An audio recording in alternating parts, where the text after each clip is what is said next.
इसवी सन 1917च्या होळी पौर्णिमेला श्री साईनाथांनी पार्थिव मूर्तीच्या स्वरूपात ह्या साई निवासमध्ये कायमच्या निवासासाठी आगमन केलं। पहाटे झोपेत असताना हेमाडपंतांना एक स्वप्न पडलं की ज्यातल्या स्वप्नात श्री साईबाबा संन्याशाच्या वेशात दिसत होते। श्री साईबाबांनी त्यांना उठवून जागं केलं आणि सांगितलं, मी आज दुपारी भोजनाला येत आहे। खडबडून जागे केले गेलेल्या हेमाडपंतांना स्वप्न दृष्टांत पूर्णपणे आठवत होता।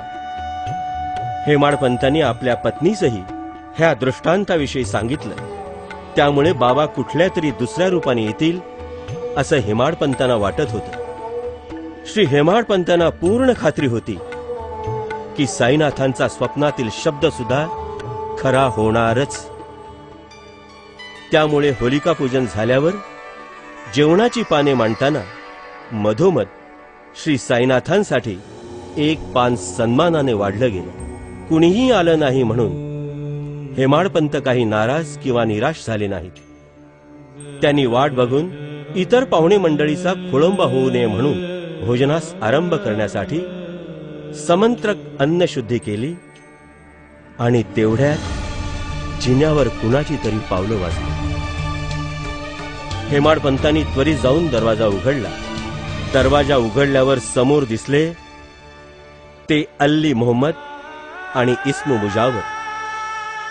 अल्लीने त्याच्या हातातील वर्तमानपत्राच्या कागदात गुंडाळलेलं एक पुडकं हेमाडपंतांच्या हातात दिलं व ते दोघेही अधिक काही न बोलता त्वरेने निघून गेले।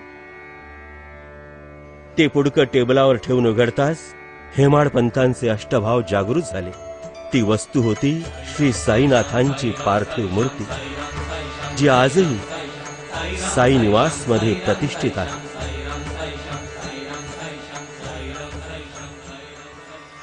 हे साई निवास इसवी सन 1917 साली जसं होतं अगदी तस्सच्या तस्स हेमाडपंतांच्या वंशजांनी